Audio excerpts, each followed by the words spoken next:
जय हो जाग तारानी, जय हो दुख हरानी, आइलू अपना बेटा के दुआर।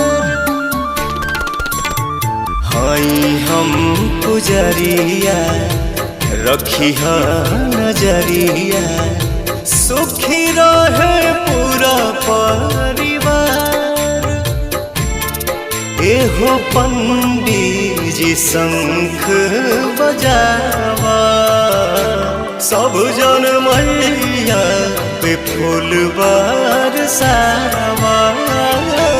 मैया के चुनरी ओढ़ाओ रे, हरी हरी चूड़ी